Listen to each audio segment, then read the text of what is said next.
할렐루야, 새벽 예배로 하루를 시작하시는 모든 분들 주님의 이름으로 환영하고 축복합니다. 우리 다 함께 찬양으로 예배 가운데 나아가시겠습니다.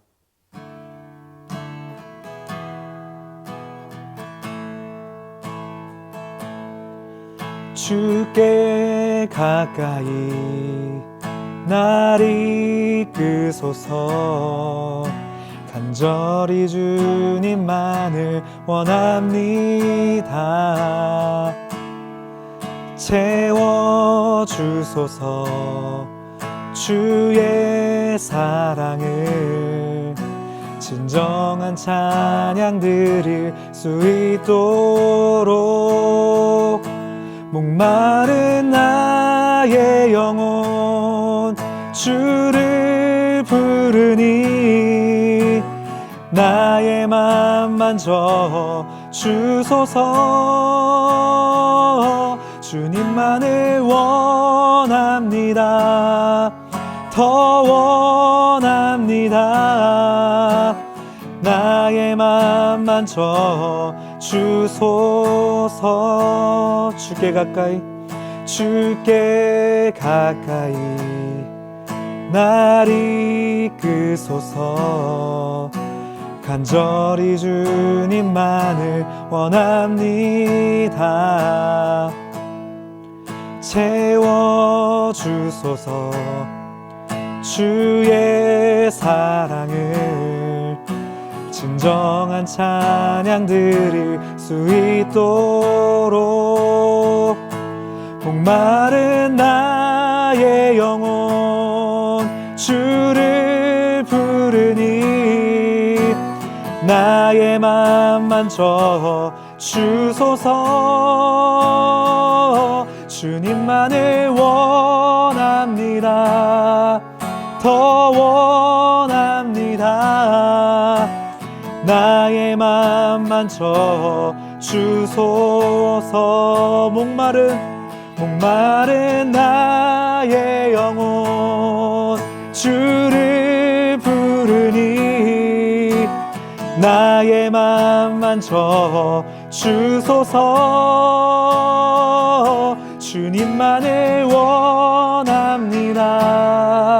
더 원합니다. 나의 맘 만져 주소서.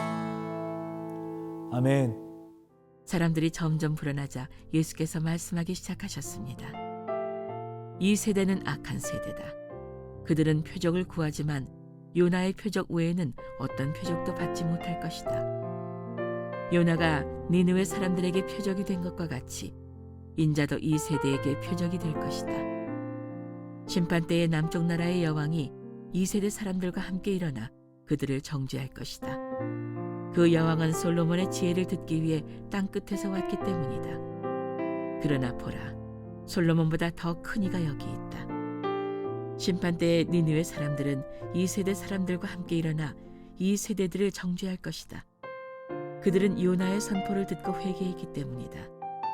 그러나 요나보다 더 큰 이가 여기 있다. 등불을 켜서 은밀한 장소에 두거나 그릇으로 덮어두는 사람은 없다.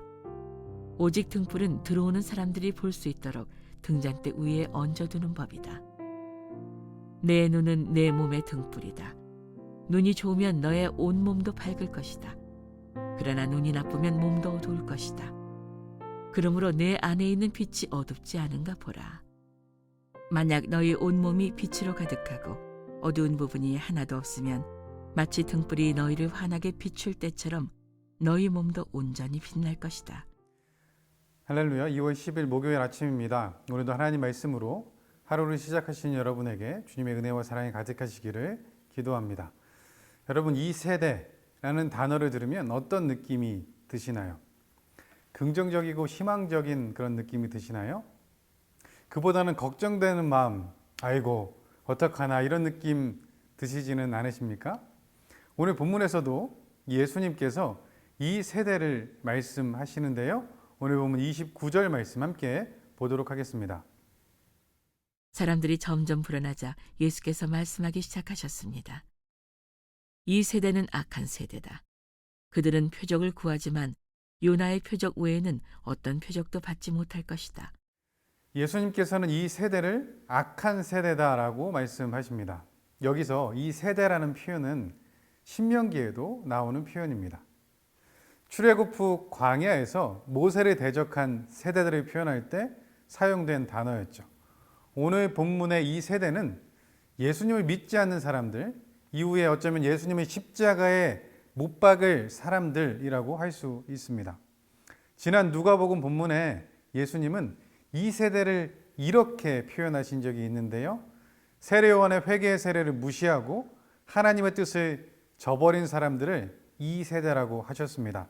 누가복음 7장 31절, 32절 말씀입니다. 그러니 이 세대 사람들을 무엇에 비교할 수 있을까? 그들은 무엇과 같을까? 그들은 시장에 앉아서 서로 부르며 이렇게 말하는 아이들과 같다. 우리가 너희를 위해 피리를 불어도 너희는 춤추지 않고 우리가 애곡해도 너희는 울지 않았다. 아멘. 얼마 전 담임 목사님께서 설교하신 것처럼 이들은 하나님의 말씀과 회개의 메시지를 들어도 반응하지 않는 사람들입니다. 마치 신앙에 장애가 생긴 사람들처럼 하나님을 향해 감동이 없고 반응이 없는 세대입니다. 이 세대는 자신들이 원하는 것에만 반응합니다. 그리고 그것만을 선택합니다. 이는 예수님의 이적을 바라보는 모습도 마찬가지였습니다. 메시아라는 표적에 대한 기준도 자신들이 원하는 대로 만들어 놓았습니다. 그리고 자신이 원하는 것들만 보게 되는 거죠. 예수님께서 이미 많은 표적을 보여주셨습니다. 오늘 본문 전에도 말 못하게 하는 귀신을 내쫓아 주셨습니다. 누가복음 10장을 보면 가버나움과 벳세다와 고라신에서 행하신 그 권능을 두로와 시돈에서 행하셨으면 그들이 회개하고 돌아왔을 것이고 소돔이 심판날에 그 땅보다 견디기 쉬울 것이라고 말씀하셨죠. 그만큼 많은 이적을 행하셨고 하나님 나라에 대해 전해주시기도 하셨습니다. 그런데 이들은 이해하지 못합니다. 이런 이 세대를 향해 예수님께서 이렇게 말씀하십니다. 본문 30절부터 32절 말씀입니다. 요나가 니느웨 사람들에게 표적이 된 것과 같이 인자도 이 세대에게 표적이 될 것이다. 심판때의 남쪽 나라의 여왕이 이 세대 사람들과 함께 일어나 그들을 정죄할 것이다. 그 여왕은 솔로몬의 지혜를 듣기 위해 땅 끝에서 왔기 때문이다. 그러나 보라, 솔로몬보다 더 큰 이가 여기 있다. 심판때의 니느웨 사람들은 이 세대 사람들과 함께 일어나 이 세대들을 정죄할 것이다. 그들은 요나의 선포를 듣고 회개했기 때문이다. 그러나 요나보다 더 큰 이가 여기 있다. 예수님께서는 요나의 표적 말고는 너희에게 보여줄 표적이 없다라고 말씀하십니다. 예수님께서 보여주실 표적은 요나가 물고기 뱃속에 있다가 나온 것처럼 예수님께서 무덤에 계시다가 부활하여 나오시는 것을 말하시는 거죠. 예수님은 십자가에 못 박혀 죽임을 당하실 것입니다. 이는 그들이 생각하고 그들이 원하는 메시아의 모습이 절대 아닙니다. 나무에 달린 자는 하나님의 저주를 받은 자라는 신명기 21장 23절 말씀을 그들이 기억하고 있기 때문에 그렇습니다. 그런데 예수님께서 부활하시면 이 저주는 무효화되고 예수님께서 사내들인 공회에서 누가복음 22장에 보면 내가 하나님의 아들이다 라고 주장하시는데요. 이 주장이 입증되게 되는 거죠. 왜냐하면 죽은 자를 살리실 수 있는 분은 하나님밖에 없으므로 예수님께서 다시 살아나심으로 예수님이 하나님의 아들 메시아이심을 증거하는 것입니다. 입증되는 것이죠. 하지만 이들은 이에 관심이 없습니다. 왜냐하면 요나의 표적은 그들이 원하는 표적이 아니기 때문에 그렇습니다. 이들은 아마도 로마를 무너뜨릴 수 있는 그런 표적을 원하고 있었겠죠. 그들이 익히 알고 있는 기적들처럼 말입니다. 히스기야 왕이 기도했을 때 하나님께서 여호와의 사자를 통해서 그 밤에 아스루 군사 18만 5천 명을 치셨던 일, 이런 일 또는 페르시아 왕 고레스 칙령을 통해서 포로되었던 그들이 돌아온 것과 같은 그런 표적, 이런 것들을 원하고 있을 수 있죠. 그들은 오병이어처럼 자기 마음에 드는 표적을 원하지 십자가에 죽는 메시아는 원하지 않았습니다. 예수님께서는 이런 사람들에게 요나의 표적을 주신다고 말씀하십니다. 그러면서 계속해서 말씀을 이어가십니다. 그리고 그 말씀은 심판의 시대로 넘어갑니다. 심판 때에 남방 여왕이 이 세대를 정죄할 것이라 하십니다. 그러면서 말씀하시는 그 정죄의 이유는 남방 여왕은 솔로몬의 지혜를 들으려고 땅끝에서 오는 노력을 했다는 것입니다. 그런데 지금 이들은 솔로몬의 지혜의 근원이신 하나님이신 예수님의 지혜를 듣고도 배척하고 있다는 거죠. 또한 심판 때에 니느웨 사람들이 이 세대를 정죄할 것이다 라고 하십니다. 그들은 요나의 선포를 듣고 회개하고 여호와께로, 하나님께로 돌아왔습니다. 그런데 지금 이들은, 이 세대는 예수님의 말씀을 듣고도 돌아오지 않고 있기 때문에 그런 거죠. 아마 이 예수님의 말씀을 듣고 있는 이들은 자존심이 상했을 것입니다. 남방의 여왕도 니느웨 사람들도 모두 이방인들이었기 때문에 그렇죠. 그러나 예수님께서 그 말씀을 듣고 표적을 찾는 이 세대를 향한 그 판단이 지금 조금 전에 그 말씀에 있었던 것입니다. 그렇기에 우리는 이 세대의 모습을 알고 깨어 있어야 합니다. 하나님께서 너희는 이 세대를 본받지 말라고 말씀하시기 때문에 그렇죠. 로마서 12장 2절 말씀입니다. 여러분은 이 세대를 본받지 말고 오직 마음을 새롭게 함으로 변화를 받아 하나님의 선하시고 기뻐하시고 온전하신 뜻이 무엇인지 분별하도록 하십시오. 아멘. 이 세대를 본받지 말고 마음을 새롭게 해 변화를 받아야 한다고 말씀하십니다. 그리고 하나님의 선하시고 기뻐하시고 온전하신 뜻을 분별해야 한다 하십니다. 그러기 위해서 어떻게 해야 할까요? 하나님의 말씀을 들어야 하는 것입니다. 로마서 10장 17절 말씀입니다. 그러므로 믿음은 들음에서 나고 들음은 그리스도의 말씀에서 납니다. 아멘.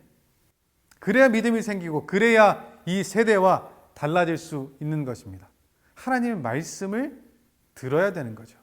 그래서 오늘 본문 바로 앞절에도 예수님께서 이렇게 말씀하셨습니다. 누가복음 11장 28절 말씀입니다. 예수께서 대답하셨습니다. 정말 복 있는 사람들은 하나님의 말씀을 듣고 지키는 사람들이다. 아멘. 그들은 말씀이신 예수님의 말씀을 바로 앞에서 라이브로 듣고 있는 은혜를 누리고 있는 사람들인데 그럼에도 모르고 있습니다. 왜 그럴까요? 그들이 아직 어둠 가운데 거하기 때문입니다. 오늘 말씀 33절부터 36절 말씀 함께 보도록 하겠습니다. 등불을 켜서 은밀한 장소에 두거나 그릇으로 덮어두는 사람은 없다. 오직 등불은 들어오는 사람들이 볼 수 있도록 등잔대 위에 얹어두는 법이다. 내 눈은 내 몸의 등불이다. 눈이 좋으면 너의 온 몸도 밝을 것이다. 그러나 눈이 나쁘면 몸도 어두울 것이다. 그러므로 내 안에 있는 빛이 어둡지 않은가 보라. 만약 너희 온몸이 빛으로 가득하고 어두운 부분이 하나도 없으면 마치 등불이 너희를 환하게 비출 때처럼 너희 몸도 온전히 빛날 것이다. 예수님께서 등불과 빛에 대해서 말씀하십니다. 여기서 등잔대 위에 있는 등불은 복음의 빛, 생명의 빛을 말한다고 할 수 있습니다. 이 빛은 누구에게나 차별 없이 비추는 빛입니다. 이 빛은 이 세대 사람들에게도 계속해서 비추고 있었습니다. 세례 요한을 통해서도 이 빛을 경험할 수 있었습니다. 요한복음 5장 35절 말씀입니다. 요한은 타오르면서 빛을 내는 등불이었고 너희는 잠시 동안 그 빛 안에서 즐거워했다. 아멘. 그러나 여러분, 세례 요한은 참빛이 아니었습니다. 참빛을 반사했던 사람이었고 빛에 대해 증거했던 사람이었죠.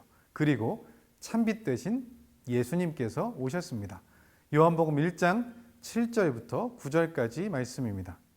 요한은 그 빛에 관해 증거하러 온 증인이었는데 이는 그를 통해 모든 사람이 믿게 하려는 것이었습니다. 요한 자신은 그 빛이 아니었습니다. 그는 다만 그 빛에 대해 증거하기 위해 온 것입니다. 참 빛이 있었습니다. 그 빛이 세상에 와서 모든 사람을 비추었습니다. 아멘. 이 참 빛이 지금 그들에게 비추고 있는 것입니다. 그런데 그들이 마음의 문을 열지 않아 그들의 마음은 아직도 어둠 가운데 있습니다. 이 세상이 그 빛을 알지 못했습니다. 이 세대가 그 빛을 받아들이지 않고 있는 것입니다. 사랑하는 여러분, 이 참빛이신 우리 주님이 우리 안에 계셔야 합니다. 드러나는 겉모습이 아니라 우리 내면에 하나님의 빛이 있는지 우리는 잘 살펴보아야 합니다. 이 빛이 바로 생명이기 때문에 그렇습니다. 여러분, 우리는 그리스도인입니다. 우리 이름에 그리스도, 예수님이 있습니다. 그래서 우리는 예수님을 닮아가야 하는 사람들이죠. 예수님의 모습이 드러나야 합니다. 그것은 여러분 자연스러운 것입니다. 이는 마치 자녀가 부모를 닮는 것과 같죠. 우리에게 하나님의 형상이 드러나야 하는 것입니다. 저와 제 딸이 있으면, 특히 함께 웃고 있으면 사람들이 똑같다고 말합니다. 하나님과 우리도 같이 있으면 세상이 똑같다라고 말할 수 있어야 하는 것입니다. 세상의 빛이신 그 주님이 우리를 세상의 빛으로 보내주신 것입니다. 그래서 우리를 통해 이 세대가 주님을 볼 수 있어야 합니다. 모세가 빛 대신 하나님을 대면하고 내려왔을 때 그 얼굴에서 빛이 나서 사람들이 두려워했다고 합니다. 왜 그랬을까요? 하나님이 느껴진 거죠. 다윗이 여호와 하나님의 이름을 들고 나아가 골리앗을 쓰러뜨립니다. 사람들은 그 모습을 보면서 누구를 보았을까요? 하나님을 보았을 것입니다. 사랑하는 여러분, 하나님을 대면하면 이렇게 됩니다. 하나님을 경험하면 하나님의 표적으로 살게 됩니다. 하나님을 만난 증거가 나타나기 때문에 그렇습니다. 하나님으로 인해 참고 하나님 말씀으로 인해 싫지만 의지를 들여서 용서합니다. 하나님을 만났기 때문에 그런 거죠. 사랑하는 여러분, 표적을 구하는 세대에게 우리가 하나님의 표적이 되어야 합니다. 마태복음 5장 16절 말씀입니다. 이와 같이 너희도 너희 빛을 사람들에게 비추라. 그래서 그들이 너희 선한 행실을 보고 하늘에 계신 우리 아버지께 영광을 돌리도록 하라. 아멘. 오늘 하루 하나님의 표적으로 살아가는 우리 모두 되기를 주님의 이름으로 축복합니다. 기도하겠습니다. 사랑의 하나님 아버지, 감사합니다. 이 세대 가운데 우리가 살고 있습니다. 표적만을 구하며 하나님 말씀이 들려도 듣지 않는 세대 속에 우리가 살고 있습니다. 우리도 그렇지 않은지 돌아봅니다. 하나님 말씀을 우리가 마음에 새기고 하나님의 선하시고 온전하시고 기뻐하시는 뜻을 분별하며 살아가는, 그래서 하나님의 표적으로 이 세상에 표적을 구하는 그들에게 하나님을 보여주는 우리가 되게 하여 주옵소서. 모든 건 주님께 맡겨드리며 예수님 이름으로 기도합니다. 아멘.